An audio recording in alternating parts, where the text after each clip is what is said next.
briefly for people listening this morning, how's this going to work? Do you see that this will be something that people will keep an extra bag in the kitchen or something and bring things back in bulk? Or is that how it works in other countries? Yeah, that's how it works. And people listening to this show, a lot of them will remember that we used to have a deposit return scheme for glass bottles. So drinks used to come in glass bottles. Your lemonade, your TK or whatever it was would come in a glass bottle. And it said on the bottle, there is a deposit on this bottle. That dates back to the 70s and 80s. Then it became possible to put drinks into plastic bottles. It was much cheaper. They got rid of the deposit return, and they started to end up on the ground. And leading into your hometown, if you talk to the tidy townspeople in your village, they will tell you that leading along the grass verges, they are full of plastic bottles and aluminium cans everywhere. So that's where they're ending up. About 400 million of those cans and bottles are landing up in our landscape every year. And I think that the vast majority of those, if we reach the same recycling rate as the rest of Europe, will be gone. So we'll have a cleaner Ireland. We'll have cleaner streets, cleaner lake shores, cleaner riverbanks. That's the promise. And so there's a benefit for all of us in doing this. Okay, so I take your point. No one likes seeing filthy verges or filthy ditches or that kind of thing, and people throwing their rubbish around the place like litter. So you think people will bulk their plastic bottles, they will bulk their cans at home in their houses and then return them, feed them into the machines and get the voucher for Tesco or wherever it is. What about the other things that you would see in other countries? And I'm just wondering, do you expect this to happen here? Is, I know I've been in cities, say in New York, for example, and you'll see people, perhaps homeless people and things like that. They actually carry giant bags full of plastic bottles and cans and things, and they use this as a way of getting a small amount of an income and things like that. Is that what happens in Europe too? Will we see that here? Is that how this works as well? Thrifty people will pick them up. From Children the bins, from the ground? I mean, if you're walking to the shop to get something and you're passing by some bottles and cans, of course you'll pick them up on the way, and I pass them all the time. Children will pick them up. Certainly, I'm sure that homeless people will pick them up as well. That's a thing that happens. So so there will continue to be people who will say, I'm going to throw this bottle out the window of my car. I'm too lazy. I don't care about the money. But there will always be somebody else to pick it up. So those are the kind of streams that will return, like the unforeseen streams, perhaps, that will return these bottles and cans back to the thing. People will keep them in their car.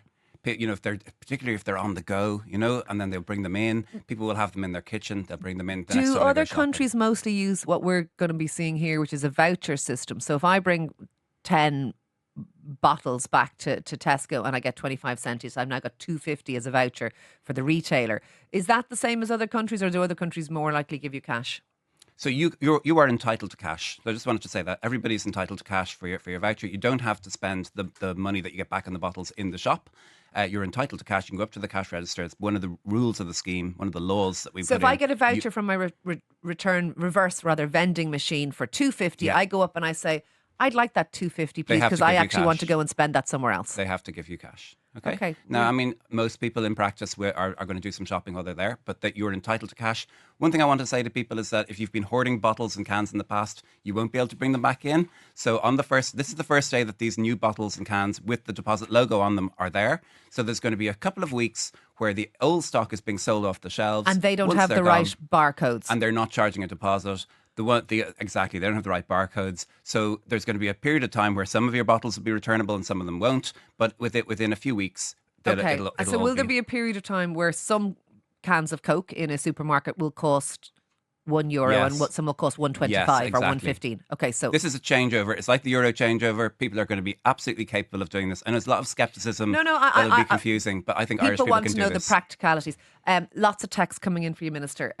This one is interesting. Big problem with this return scheme is you cannot return cans or bottles that don't have the barcode. But this is the case with 6 packs of beer, water, or other soft drinks. Is that true? Multi-packs? So the law is that from now on, all the producers can only sell products that have, or can only produce products that have the barcode. So multi-packs will be taken in on this. So multi-packs will be taken in on this. So that's not okay. We'll have fewer multi-packs of small bottles because because there'll be so many deposits on it, on those tiny bottles that go 1 bottle for every day for a child to bring to school. That kind of product is going to disappear now. Okay, well that's interesting and probably not a bad thing. Ronan makes a really interesting point here. He goes, what happens, can you please ask the Minister, to the fee for cans and bottles that are not returned? Does it go to green initiatives or does it go into the pockets of the suppliers or the supermarkets? So you pay that 25 cent extra on your thing, but somehow that never gets back to anybody because it does end up in landfill or something. What happens to that money? So we expect 10% of people are not going to bring them back. So that's 10% of deposits that are then used to pay for the trucks that take away the bottles and cans from the supermarkets, and also money paid to the shops themselves, a handling fee for taking back the bottles and cans. So they need to be paid for putting in machines, for collecting bottles For and this cans. service. They need a little handling fee. They get a couple of cents per can or bottle. That's Okay, what pays so for it. so it's that the people who don't recycle who pay for the scheme. okay, so that's the scheme is self-funding to that extent, is it? Well, there's also a large contribution from the producers. They must pay the bottling companies who make these cans and bottles. They have to pay 30 million euros a year between them because they are putting all this material onto the market. So they have to pay for the fact that that causes pollution. I've heard a lot of people ask this question about this scheme. Can you please ask the minister why they didn't put the barcode on the underside of the cans, which would allow people to compact their return cans rather than having to keep them intact, which would make them easier to bring back and smaller? And that's from Joe in Limerick. But I've heard a lot of people talking about that. Okay, I think that's a good idea. We look at that in version 2. I was very keen to launch this scheme on time on the 1st of February, the first day of spring. Very happy that it is launching on time after all these years. And I made sure that it had a minimum spec. We're going to do a version 2.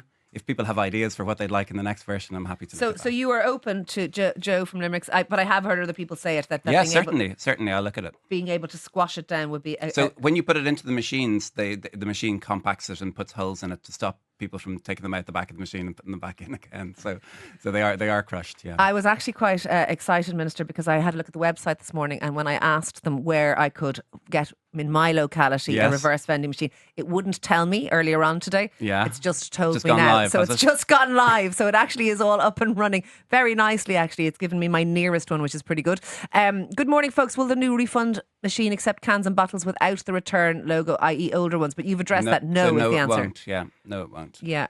A couple of things. We did an Amorach poll here on Newstalk around all of this. So we got some results, Minister. 7 out of 10 people do plan to use the scheme, which means that 3 out of 10 don't. That would be lower than other countries, but do you think that's just maybe teething problems?